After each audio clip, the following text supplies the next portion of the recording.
Adolf Baker, físico, se excusaba. Siempre la velocidad de la luz era exactamente la misma, así que el fracaso de Michelson y Morley sugería que la Tierra debía estar en reposo. Pero hemos sabido desde Galileo que la Tierra no es el centro del universo. ¿Por qué debería estar en reposo en el espacio? Respecto a la física newtoniana y gravedad, el propio Isaac Newton en sus cartas a Richard Berkeley reflexionaba: es inconcebible que la materia muerta y bruta pueda, sin que haya algo más de por medio que no sea material, actuar sobre otra materia y afectarla sin que se toquen, como tendría que pasar si la gravedad, tal como la entendía Epicuro, fuera algo esencial y propio de ella. Y por eso no quería que me atribuyeras lo de la gravedad innata, que la gravedad sea algo innato, inherente y esencial de la materia, de modo que un cuerpo pueda actuar sobre otro a distancia, a través del vacío, sin que haya nada más de por medio que transmita su acción y fuerza de uno a otro, me parece un disparate tan grande que creo que nadie que piense bien sobre temas filosóficos podría creérselo. La gravedad tiene que estar causada por un agente que actúa siempre según ciertas leyes, pero si este agente es material o no, eso lo dejo para que lo piensen mis lectores. La proposición 43, inédita de los manuscritos de Newton, expresaba: para que la Tierra pueda estar quieta en el centro del sistema del Sol, los planetas y los cometas, se necesita tanto la gravedad universal como otra fuerza adicional que actúe sobre todos los cuerpos por igual según la cantidad de materia que tenga cada uno. La Tierra puede realmente mantenerse en equilibrio entre estas dos fuerzas y quedarse quieta, y así los cuerpos celestes pueden moverse alrededor de la Tierra inmóvil como en el sistema de Tycho.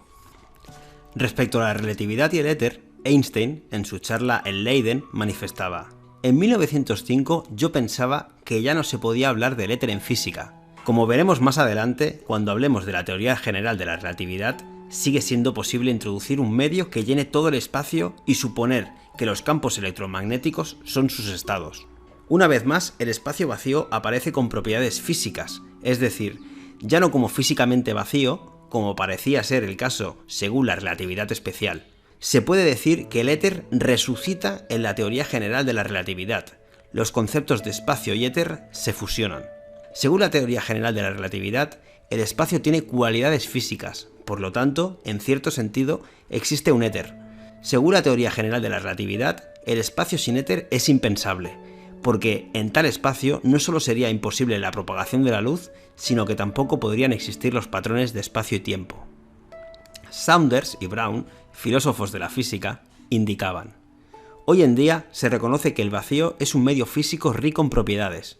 Estaría bien volver a llamar al vacío éter otra vez.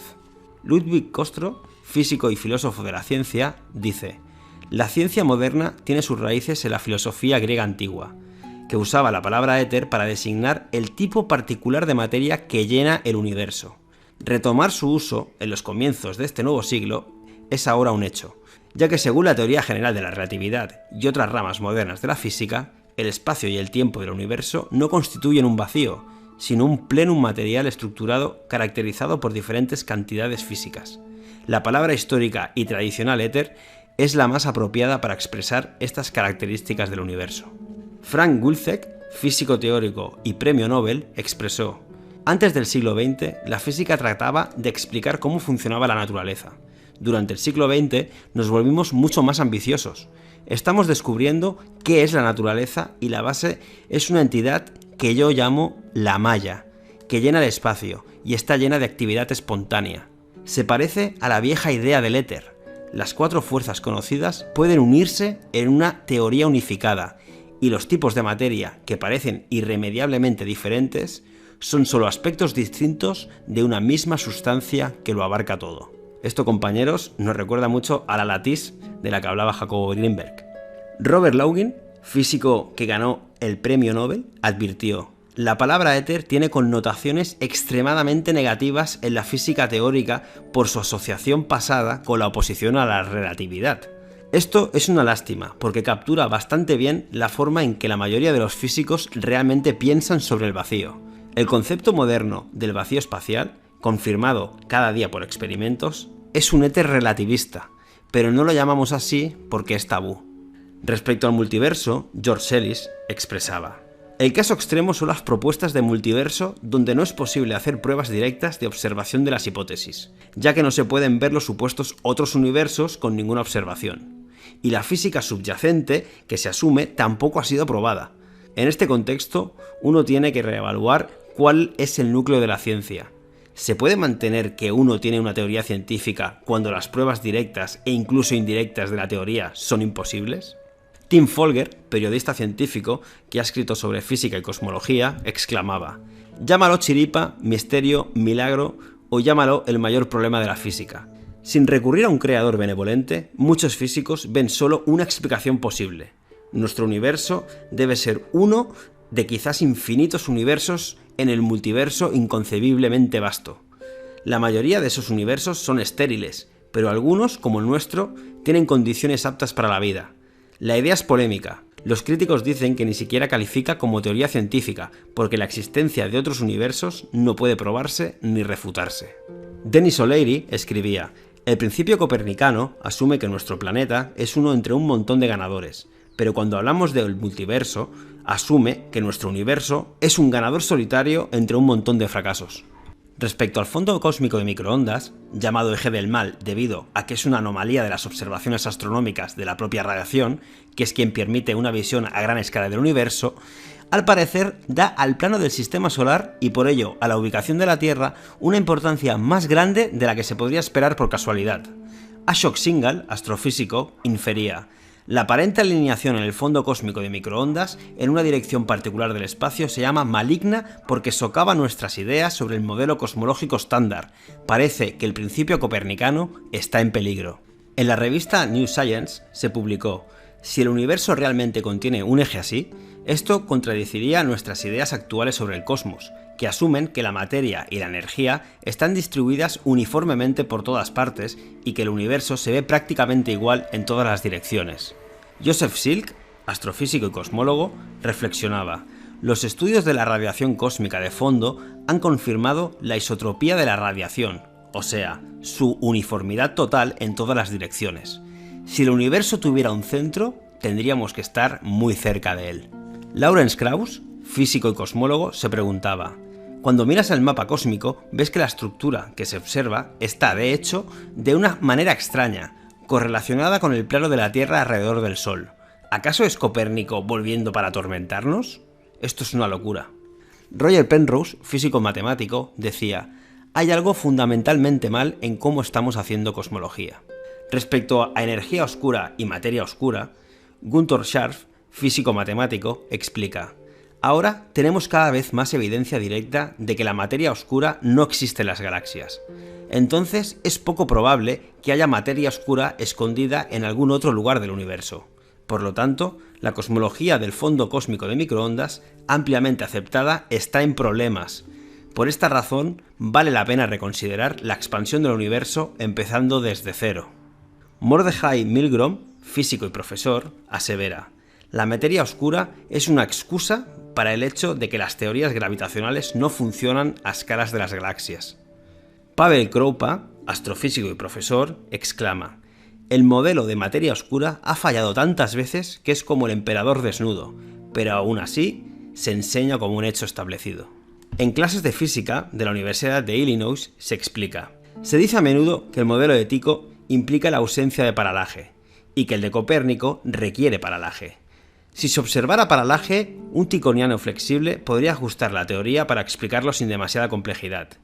¿Y qué pasa si no se observara paralaje? Para Copérnico, solo se requiere que las estrellas estén lo suficientemente lejos para que el paralaje no se pueda medir.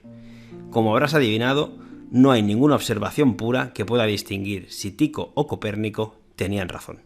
Steven Weinberg, físico y premio Nobel, explicaba: si adoptáramos un sistema de referencia como el de Tycho, en el que la Tierra está en reposo y las galaxias distantes parecerían estar dando vueltas circulares una vez al año, entonces, en la relatividad general, este enorme movimiento crearía fuerzas parecidas a la gravitación, que actuarían sobre el Sol y los planetas y les daría los movimientos de la teoría ticoniana. Parece que Newton tuvo una pista de esto en su proposición 43, no publicada que no llegó a incluirse en los Principia. Newton reconoce que la teoría de Tycho podría ser cierta si alguna otra fuerza, además de la gravitación ordinaria, actuara sobre el Sol y los planetas. Y para finalizar, queremos incluir un vídeo donde se indica la posibilidad de que nuestro universo, en vez de euclidiano, sea hiperbólico, dificultando así las teorías postuladas tras las observaciones bajo nuestra atmósfera, en las que ni las líneas paralelas orbitales pueden ya definirse como puntos equidistantes de dos rectas, como el disco de Poincaré nos mostraba. Bueno, ¿qué pasa si cambiamos el quinto postulado de Euclides? En geometría euclidiana las rectas paralelas, lo que eran rectas paralelas, pues se mantienen a la misma distancia y justamente por eso si agarras otra recta paralela pues va a quedar exactamente sobre la misma. Pero si quieres que entonces dos paralelas diferentes, lo que vas a tener es que haya una como separación de ellas, ¿no? Entonces tienes de cierta manera como que curvar las líneas. Uno de los modelos para la geometría hiperbólica es justamente un hiperboloide. Y un hiperboloide pues puedes pensarlo como una hipérbola, a la cual le das un giro, o sea, haces una rotación y te queda como una especie de cazuela, esencialmente, nada más que la cazuela se va extendiendo de manera infinita. Y bueno, justamente con esas ahora rectas, que en realidad van a ser curvas sobre esta superficie, pero van a ser rectas desde el punto de vista de la geometría hiperbólica, pues es uno de los modelos. Lo malo de este plano pues es que es como infinito hacia arriba y es medio complicado de visualizar. Entonces una de los modelos muy usados es lo que llaman el disco de Poincaré. De hecho, Poincaré fue también uno de los que estuvo muy interesado en el estudio de la geometría hiperbólica. El disco de Poincaré lo que consiste es en hacer una proyección de todo este cascarón, de todo este plano hiperbólico, simplemente en un disco. Y ahora las curvas o las rectas que tenía ahí se van a convertir de hecho en pedazos de círculos sobre este disco. Pero bueno, insisto, esto parece ser simplemente un juego, parece que no le importa a nadie. Y bueno, en el siglo XIX los físicos pues creían que casi ya toda la física estaba prácticamente entendida. Ellos entendían todos los fenómenos, tenían teorías para todo, solo les faltaba un pequeño detalle. Y era entender ciertas propiedades de lo que en ese entonces se conocía como el éter, que era como el fluido, la sustancia por la que viajaba especialmente la luz, pero realmente pues todo en el universo. El problema fue que cuando empezaron a hacer experimentos para probar la existencia del éter, lo que resultó es que no pasó lo que ellos creían que iba a pasar, o lo que pasó es que básicamente el supuesto del éter era en esencia el supuesto de que el universo tenía un marco de referencia estático que era este sistema euclidiano, ¿no? Como que estábamos compuestos por tres ejes cartesianos y que todo lo que está en el universo pues vivía ahí. Y pues resulta que no era así. Y eso rompió por completo todas las teorías que tenían hasta ese momento, finales del siglo XIX, los físicos. Einstein, y lo primero que tuvo que hacer fue romper con esta idea de que el universo era euclidiano, porque pues parte de lo que estaban observando es que justamente el espacio se curvaba. Entonces, sin entrar a demasiado detalle de lo que sucedió, Einstein tuvo que proponer un modelo diferente, un modelo en donde el tiempo y el espacio pues estaban dentro del mismo modelo que se llama el espacio-tiempo, y las geometrías o las formas de estudiar lo que sucede ahí pues no va a ser totalmente euclidiano. En el estudio de nuestro universo, estrellas y planetas, pues la geometría euclidiana ya no te sirve mucho. Y por ejemplo la geometría que desarrolló Lobachevsky, es decir, esta geometría hiperbólica, pues era mucho mejor, mucho más precisa. Queríamos añadir a este compendio, y para terminar, la cita de Nikola Tesla referida a los seguidores de Einstein. Para los que vean este vídeo reflexionen por sí mismos sobre las ideas que se han impuesto y las implicancias existenciales de las mismas. La relatividad de Einstein es una magnífica composición matemática que fascina, deslumbra y hace que la gente se ciegue a los errores que subyacen en la teoría de la relatividad. La teoría es como un mendigo vestido de púrpura, al cual la gente ignorante entroniza como a un rey. Sus máximos exponentes son hombres brillantes, pero no son más que metafísicos disfrazados de científicos.